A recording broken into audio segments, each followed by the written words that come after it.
যেই দিন ঈদে মিলাদুন নবী হবে সেই দিন ট্রাকে করে আল্লাহ রাসূলের প্রতি ভালোবাসা দেখানোর জন্য বের হয়েছে আর বলছে ইয়া নবী সালাম আলাইকা, বলে না? অথচ এই বাক্যের মধ্যে যে আল্লাহ রাসূলের অপমান হয় সেটা কিন্তু আমাদের এই ভাই জানে না। আমি তাদেরকে বলতে চাই, হে ভাই, তোমরা যারা ইয়া নবী সালাম আলাইকা পড়ো, তারা একবার আল্লাহ তার রাসূলকে কিভাবে ডেকেছে একবার তো দেখো। সারা কোরআন একবার তো খুলে দেখো। এই সমগ্র কোরআনের প্রথম থেকে নিয়ে শেষ পর্যন্ত আল্লাহ অন্য নবীদেরকে যতবার ডেকেছেন সব নবীকে নাম ধরে ডেকেছেন। ইয়া জাকারিয়া, জাকারিয়ার নাম ধরে ডেকেছেন। ইয়া ইব্রাহিম, ইব্রাহিম আলাইহিস সালাতু ওয়াস সালামের নাম ধরে ডেকেছেন। কিন্তু যখন আমাদের নবী মুহাম্মদ সাল্লাল্লাহু আলাইহি ওয়াসাল্লামকে ডেকেছেন তখন বলছেন ইয়া আইয়ুহান নবী কুল লি আজওয়াজিক। আইয়ুহান নবী, আপনারা তাশাহুদে পড়েন না আইয়ুহান নবী? না তাশাহুদে ইয়া নবী আছে? তাশাহুদে কি আছে? আইয়ুহান নবী আছে। তাহলে ইয়া নবী আর আইয়ুহান নবীর মধ্যে পার্থক্য কি?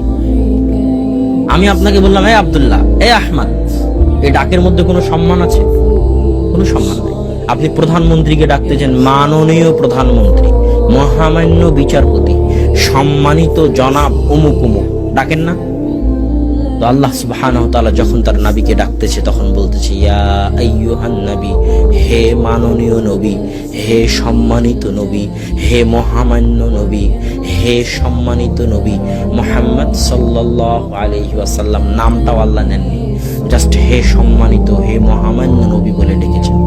আর সেই জায়গায় তারা বলছে ইয়া নবী মানে এই মোহাম্মদ, ইয়া নবী মানে এই মোহাম্মদ, নাউযুবিল্লাহ। আর তারা বলতেছে তারা নাকি আল্লাহ রাসূলের আশিক।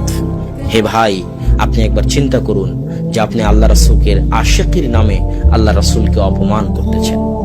সম্মানিত উপস্থিতি, তাহলে ঈদে মিলাদুন নবী একটা অনুষ্ঠান।